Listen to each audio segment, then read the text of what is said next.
voici une pompe à eau qui fonctionne à l'énergie solaire. Vous savez tous que des feuilles, ça fait de l'ombre, et donc que ça protège du soleil pour ceux qui sont en dessous. La plupart ne savaient pas que c'est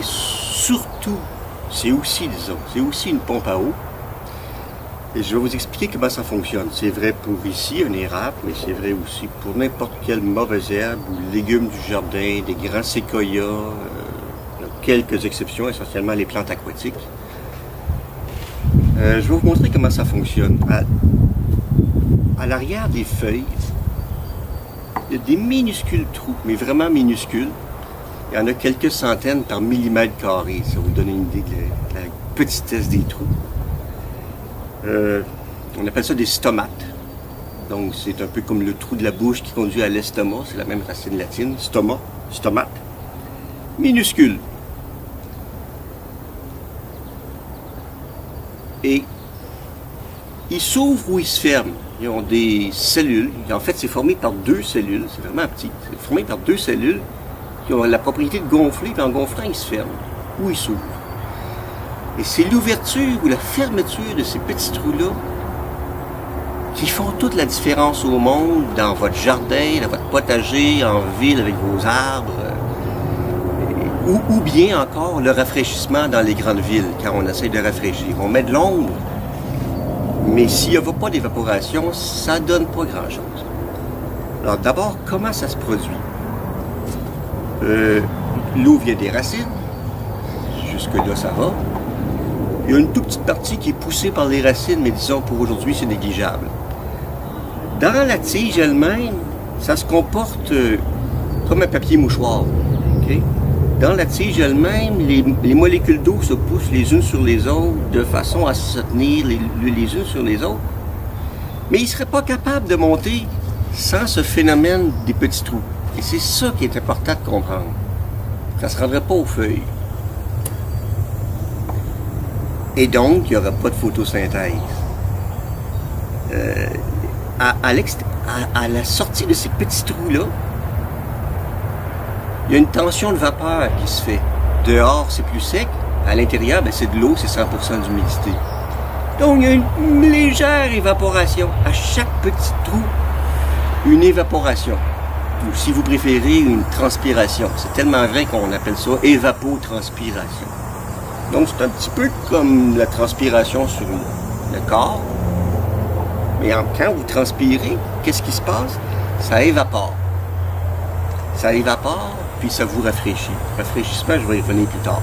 Ce qui est important de comprendre, c'est que en évaporant, ça tire sur les molécules dont je vous parlais, qui suivent tout le petit fil. Ça tire dessus, et ça va chercher l'eau des racines. Vous comprenez donc que pour pomper de l'eau, ça prend de l'eau en bas. Et il faut que les petits trous soient ouverts. Les petits trous vont ouvrir quand il y a de l'eau en bas. Et les petits trous vont être, quand ils sont ouverts, vont permettre au CO2 d'entrer et de faire la photosynthèse. Très important. Je répète, quand les petits trous sont ouverts, parce qu'il y a de l'eau qui leur est fournie, le CO2 entre, et là, la photosynthèse, toute la chose, et donc il produit les sucres et tout ça. Conclusion, s'il n'y a pas d'eau suffisamment qui arrive en bas aux racines, votre plante, que ce soit un arbre ou un légume, fait pas bien sa photosynthèse. Si bien qu'en ville, on voit, il y a des villes en Amérique du Nord très intéressantes où d'un côté de la rue, ils ont laissé très peu de place pour les racines, puis de l'autre côté de la rue, ils ont laissé beaucoup de place pour les racines, ils les ont plantés en même temps, la même espèce. D'un côté où il y a beaucoup de racines, ça fait des arbres vigoureux en santé. De l'autre côté, il n'y a pas de racines, donc pas d'eau, donc pas de photosynthèse. Les arbres sont rabougris. C'est extrêmement important à comprendre parce que c'est pas intuitif pour la plupart des gens qui ont pas étudié ça. Et c'est extrêmement important de le comprendre. Si vous voulez vraiment que votre plante pousse, c'est sûr, ça prend du soleil, tout le monde va comprendre ça. Ça prend des racines en santé.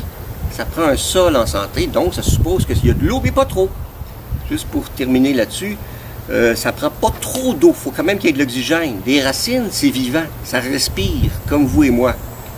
Donc, ça prend aussi de l'oxygène, mais ça prend aussi de l'eau pour aller alimenter le haut des feuilles pour que la photosynthèse puisse se faire.